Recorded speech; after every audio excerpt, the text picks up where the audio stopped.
राम को हम नहीं मानते हैं, वो आदमी नहीं था, काल्पनिक है वो, और वही फर्क करके बुझवा रहा है हम लोगों से, अत्यंत तरह की बात करवा रहा है और उसी में हमको डाल रहा है। तो यही आस्था है।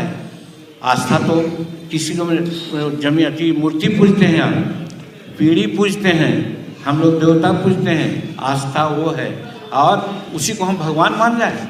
तो उसी प्रकार से राम कोई भगवान नहीं है, वो उसके नाम पर, ठीक है, रामायण लिखी गई है, रामायण में बहुत सी ऐसी उक्तियाँ हैं जो पढ़ने जोग समझने जोग है, उसकी भी हम कहीं कहीं चर्चा करते हैं, लेकिन राम भगवान थे ये मानने को नहीं तैयार है। ये जीतन राम मांझी हैं, बिहार के पूर्व मुख्यमंत्री, जो साफ साफ कह रहे हैं कि मैं राम को नहीं मानता, राम एक काल्पनिक किरदार हैं। मैं आगे इनका एक और वीडियो दिखाऊंगा जिसमें वो ब्राह्मणों को गाली देते हुए सुनाई देंगे। साथ ही मैं ऐसे लोगों की भी बाइट आपको सुनाऊंगा, लोगों के बयान सुनाऊंगा जो भारतीय जनता पार्टी के साथ मिलकर चुनाव लड़ रहे हैं मगर भगवान राम की पैदाइश पर सवालिया निशान लगा रहे हैं। नमस्कार, मैं हूं Iqbal Parvez, India News desk में आपका स्वागत है। साथियों, आगे और वीडियोस दिखाने से पहले एक बात साफ कर दूं कि अगर जीतन राम मांझी की जगह पे कोई मुसलमान इस तरह से कह देता कि मैं राम को नहीं मानता हूं, राम एक काल्पनिक किरदार है, तो पूरे देश में बवाल मच जाता, पूरे देश में दंगे जैसे हालात हो जाते। भारतीय जनता पार्टी और संघी तलवारें निकाल कर, लाठी डंडे निकाल कर खड़े हो जाते, गोदी मीडिया पर बहस शुरू हो जाती। मगर अब चारों तरफ सन्नाटा है क्योंकि ये एक बड़े नेता हैं, बिहार के मुख्यमंत्री रह चुके हैं, इन्होंने ये बात कही है कि वो राम को नहीं मानते। इतना ही नहीं, आगे जो मैं आपको वीडियो दिखाने जा रहा हूं वो संजय निषाद का वीडियो है जो भारतीय जनता पार्टी के साथ मिलकर चुनाव लड़ रही है। उन्होंने भी भगवान राम पर सवालिया निशान लगाया है। लेकिन उससे पहले आपको मैं जीतन राम मांझी का एक और वीडियो दिखा दूं जिसमें वो ब्राह्मणों को अपशब्द कह रहे हैं और उन्हें गालियां दे रहे हैं। मैं खुद क्या बोलूं, आप खुद पहले इस वीडियो को देखिए। 1956 में बाबा अम्बेडकर मरने के पहले हिंदू धर्म में नहीं हुए, वो बौद्ध धर्म में होकर के उनकी मृत्यु हुई। वो कहे थे हिंदू धर्म इतना खराब धर्म है, आप लोग माफ़ कीजिएगा, हम सब लोग को कहते हैं आजकल हमारे गरीब तबके के लोग धर्म की प्रायणता ज़्यादा आ रही है। सत्यनारायण पूजा का नाम हम लोग नहीं जानते थे, लेकिन साला अब हर जगह हम लोगों के टोला में सत्यनारायण स्वामी की पूजा होती है। और इतनों में शर्म लाज नहीं लगता हम लोगों का कि पंडित हरामी आते हैं तो नहीं खाएंगे बाबू, आपको हमको नजदे दे दीजिए, नजदे दे दीजिए। तो साथियों, सुन लिया आपने जीतन राम मांझी की बात। एक बार मैं फिर से कह दूं कि अगर यही बात कोई मुसलमान कहा होता तो फिर पूरे देश में बवाल मच जाता, क्योंकि भारतीय जनता पार्टी को सिर्फ और सिर्फ मुसलमानों में ही दिलचस्पी है।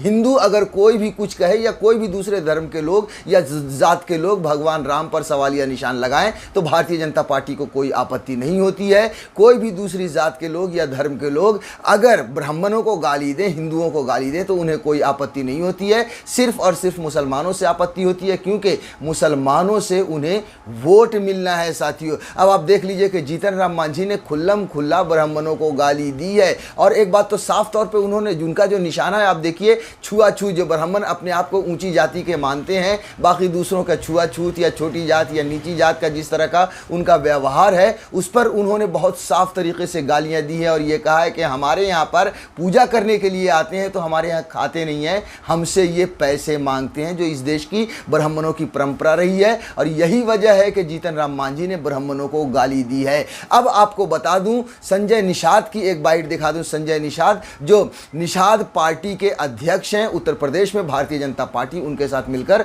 चुनाव लड़ने जा रही है, उस निषाद पार्टी के अध्यक्ष संजय निषाद ने भगवान राम के अस्तित्व पर कहें या उनके जन्म पर सवालिया निशान लगाया है। साथियों, राम और निषाद राज का जो जन्म है वह मखौड़ा घाट पर नियोग पुत्रेष्ट कामी यज्ञ में नियोग विधि से खीर खिलाने के बहाने हुआ। खीर खाने से तो कोई बच्चा हो नहीं जाएगा ना, तो एक तरीका था, एक सम्मानजनक तरीका था। उससे कहते हैं कि दशरथ के वो तथाकथित पुत्र हैं, असली पुत्र वो श्रृंगी ऋषि निषाद के।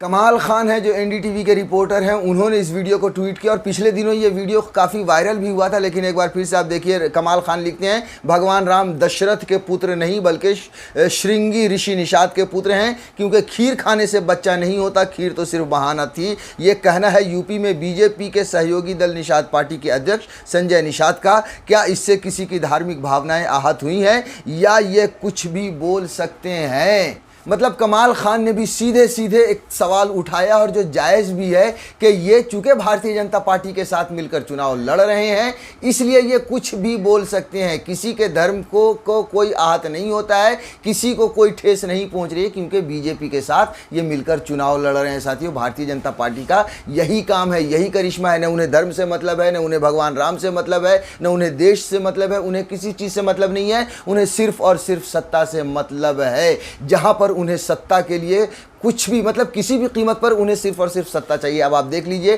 कि अगर वो धर्म के रक्षक अगर होते, जिस तरह से वो दावा करते हैं कि हिंदू धर्म को वो बढ़ा रहे हैं या हिंदू धर्म के रक्षक हैं, अगर वो धर्म के रक्षक होते तो संजय निषाद के साथ वो कभी भी चुनाव नहीं लड़ते। मगर वो जानते हैं कि संजय निषाद के साथ चुनाव लड़ेंगे तभी वो जीत सकते हैं। जो छोटी जाति का या निषाद का जो एक बड़ा ये है सदस्य हैं, उनका वोट मिलेगा तो वो सत्ता हासिल कर सकते हैं। तो अब आप खुद अंदाज़ा लगाइए कि उन्हें धर्म से क्या लेना देना है। अब आप एक छोटी सी मिसाल ले लीजिए, छोटी नहीं वैसे बहुत बड़ी मिसाल है कि इस देश में कितना मॉब लिंचिंग होती है, गाय के नाम पर लोगों को मारा जाता है और गाय के नाम पर लोगों को मारा जाता है। मगर जहां पर, जी हाँ, जहां पर भारतीय जनता पार्टी को गाय से फायदा हो रहा है, मतलब गाय का नाम लेने से गोरक्षा के नाम पर फायदा हो रहा है, सिर्फ वहीं पर भारतीय जनता पार्टी बीफ को बैन करती है। जहां पर बीफ बैन करने से उसे नुकसान हो रहा है वहां पर वो बीफ बैन नहीं करती। आप देख लीजिए उत्तर प्रदेश हो या एमपी हो या जो भी हरियाणा हो,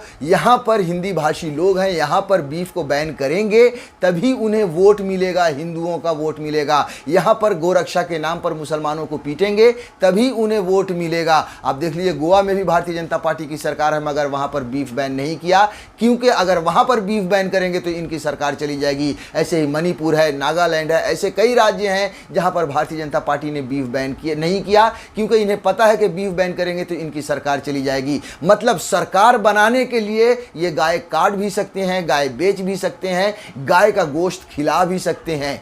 मतलब साफ है कि हिंदू की रक्षा हो या हिंदुत्व हो या गो रक्षा हो, ये सिर्फ और सिर्फ फर्जीवाड़ा है भारतीय जनता पार्टी के लिए। सिर्फ और सिर्फ वोट हासिल करने का एक जरिया है, एक माध्यम है। अब देखिए हिंदू के नाम पर, हिंदुइज्म के नाम पर या हिंदू मुसलमान के नाम पर या धर्म के नाम पर कितनी डिबेट होती है इस देश में, हर रोज़ कितनी मार काट, यहाँ तक कि दंगा तक हो जाता है। मगर हकीकत बात देखें तो बहुत सारे ऐसे लोग हैं जो हिंदू धर्म को धर्म ही नहीं मानते। यहाँ तक कि सुप्रीम कोर्ट भी कह चुका है हिंदू तो कोई धर्म ही नहीं है। यहां तक के जो हिंदू धर्म के सबसे बड़े रक्षक हैं नरेंद्र मोदी, उनकी भी पुरानी बाइट आपको सुनाता हूं, वो भी साफ ये कह चुके हैं कि मैं हिंदू धर्म को, मतलब हिंदू कोई धर्म ही नहीं है। हम हिंदू रेफरेंस जो करते हैं वो सुप्रीम कोर्ट के जजमेंट के हिसाब से करते हैं, वे ऑफ लाइफ के, रिलीजन के हिसाब से नहीं करते। So the reference to Hindus in the manifesto. We have nothing to. We don't believe that. हम मानने को तैयार नहीं, हिंदू रिलीजन है, हम मानने को तैयार नहीं।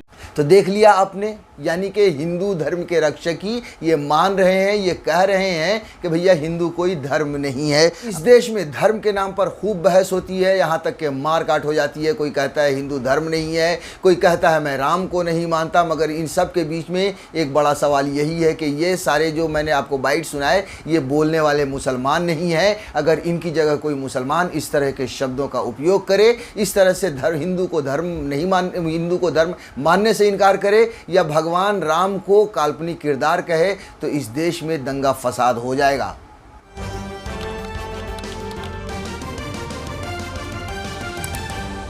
आपकी आवाज